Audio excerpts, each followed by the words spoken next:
বিদ্রোহের অভিযোগে তদন্তের মুখে থাকা ইউনি দেশটির প্রথম ক্ষমতাসীন প্রেসিডেন্ট যিনি গ্রেপ্তার হলেন। অভিশংসিত প্রেসিডেন্ট ইউন সুক ইউলকে জিজ্ঞাসাবাদের জন্য গ্রেপ্তার করার কথা জানিয়েছে দেশটির দুর্নীতি তদন্ত সংস্থা CIO। তাকে গ্রেপ্তারে 3000 পুলিশ তার বাসভবন ঘেরাও করে রাখে।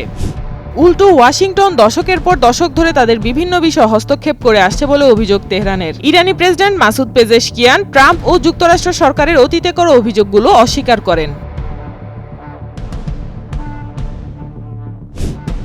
মাত্র 4 দিন পর বিয়ে হওয়ার কথা ছিল তনু গুর্জরের, কিন্তু অন্য কাউকে বিয়ে করার ইচ্ছার জন্যই তাকে গুলি করে হত্যা করলেন বাবা। এই মর্মান্তিক হত্যাকাণ্ড ঘটেছে ভারতের মধ্যপ্রদেশের গোয়ালিয়রে।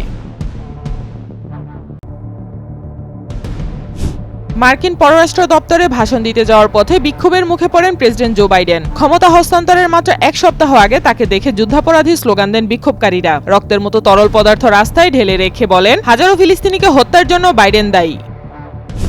নিকোলাস মাদুরো ভেনেজুয়েলার প্রেসিডেন্ট হিসেবে তৃতীয়বার শপথ নিয়েছেন। তিনি প্রায় 12 বছর ধরে দেশের প্রেসিডেন্ট হিসেবে দায়িত্ব পালন করছেন। মাদুরো বলেন, আমার নতুন রাষ্ট্রপতির মেয়াদ শান্তি, সমৃদ্ধি, সমতা ও নতুন গণতন্ত্রের সময়কাল হবে। সৌদি আরবে কর্মভিসার জন্য আবেদন করতে ইচ্ছুক ভারতীয়দের এখন থেকে তাদের পেশাদার এবং শিক্ষাগত যোগ্যতা যাচাই বাছাই করা হবে। অর্থাৎ ভিসা পাওয়ার আগে তাদের পেশাগত দক্ষতার প্রমাণ দিতে হবে। এই নিয়ম 6 মাস আগে বাধ্যতামূলক করার প্রস্তাব করা হয়েছিল। 2020 সালে নির্বাচনে পরাজিত হওয়ার পর ডোনাল্ড ট্রাম্প বেআইনিভাবে নির্বাচনের ফল পাল্টে দেওয়ার চেষ্টা করেছিলেন। মার্কিন বিচার বিভাগ জানিয়েছে, ট্রাম্প এবার নির্বাচিত না হলে তাকে ক্ষমতা ধরে রাখার অপরাধমূলক প্রচেষ্টার জন্য দোষী সাব্যস্ত করা হতো। যুক্তরাষ্ট্রের লস অ্যাঞ্জেলেসে চলমান দাবানল ভয়াবহ অবস্থায় পৌঁছেছে। বর্তমানে 60 লাখেরও বেশি মানুষ মারাত্মক ঝুঁকিতে রয়েছে। দক্ষিণ California, Los Angeles, Anaheim, Riverside, San Bernardino ও অক্সনার্ড এ পরিস্থিতির মধ্যে রয়েছে।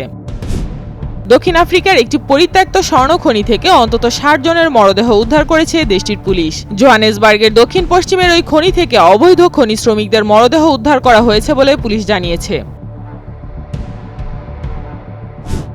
বিশ্বের শীর্ষ ধনী ইলন মাস্কের বিরুদ্ধে মামলা করেছে মার্কিন সিকিউরিটিজ অ্যান্ড এক্সচেঞ্জ কমিশন। 2022 সালে টুইটারে তার থাকা শেয়ারের বিষয়ে তথ্য প্রকাশে বেশি দেরি করায় এই মামলা করা হয়েছে, যদিও পরে সামাজিক যোগাযোগ মাধ্যমটি কিনে নেন ইলন মাস্ক।